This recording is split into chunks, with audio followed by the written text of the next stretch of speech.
Hello guys, welcome to my YouTube channel. কেমন আছো তোমরা? এখন আমরা কথা বলবো রুসলানের ট্রেলার নিয়ে, যেটা কালকে রিলিজ করা হয়েছে। তো ট্রেলারটি দেখলাম, কেমন লাগলো এই ট্রেলারটি সেটা নিয়ে কথা বলবো।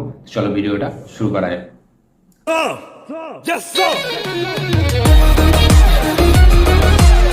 তো রুসলানে আমরা সকলেই জানি যে আয়ুষ বার্মাকে আমরা লিড চরিত্রে দেখতে পেতে চলেছি।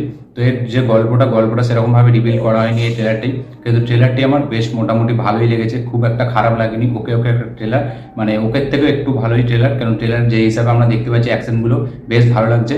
এবং এর স্টোরিটা মানে পুরোপুরি আমি বুঝতে পারছি না, কিন্তু যতটা মনে হয় জগপতি বাবু যে মানে এই সিনেমাতে মানে রুসলানের বাবার ক্যারেক্টারটা প্লে করছে, মানে জগপতি বাবু, তো সে একসময় পুলিশ ছিল এবং সে হয়তো এমন একটা কিছুতে মানে জড়িত ফেঁসে গেছিল, যার জন্য তার নামটা খারাপ হয়েছিল এবং তাকে সার্ভিস ছেড়ে দিতে হয়েছিল।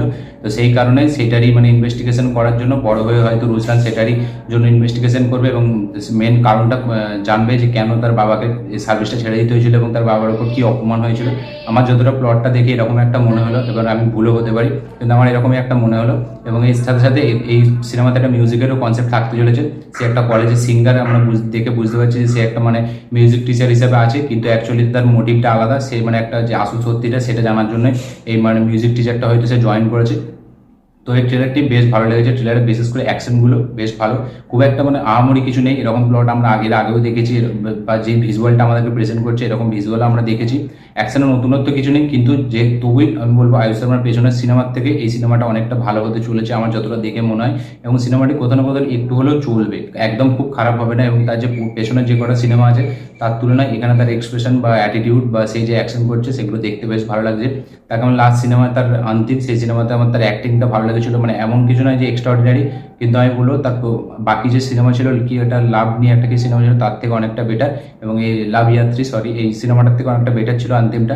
তার ক্যারেক্টারটা বেশ ভালোভাবে সে ফুটিয়ে তুলেছিল এবং তারপরে সে এই সিনেমাতে আসছে।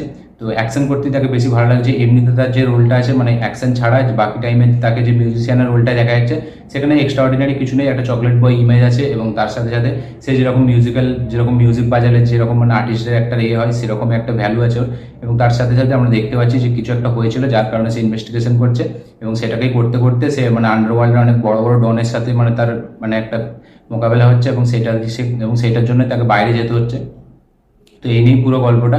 এবং তার মধ্যে আমরা দেখতে পাচ্ছি বেশ ভালো অ্যাকশন আছে এবং বেশ ভালো অ্যাকশনগুলোকে ভালোভাবে কোরিওগ্রাফ করা, ভালো টাকা খরচা করা হয়েছে সিনেমাটিতে, দেখলে বোঝা যাচ্ছে বড় স্কেলে মানে ল্যাভিশ একটা স্কেল আছে ভালো।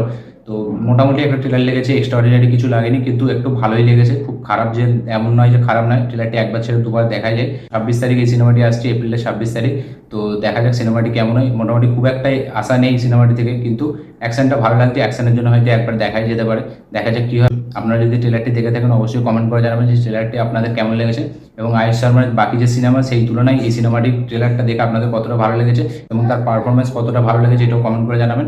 এবং এই ছিল আমার এই রিয়াকশন। আমার এই ভিডিওটি ভালো লেগে থাকলে লাইক শেয়ার কমেন্ট করবেন। যারা যারা চ্যানেলটিতে নতুন এসেছেন চ্যানেলটিকে সাবস্ক্রাইব করবেন, বেল আইকনটি প্রেস করতে ভুলবেন না। দেখা হচ্ছে পরের ভিডিওতে, ততক্ষণের জন্য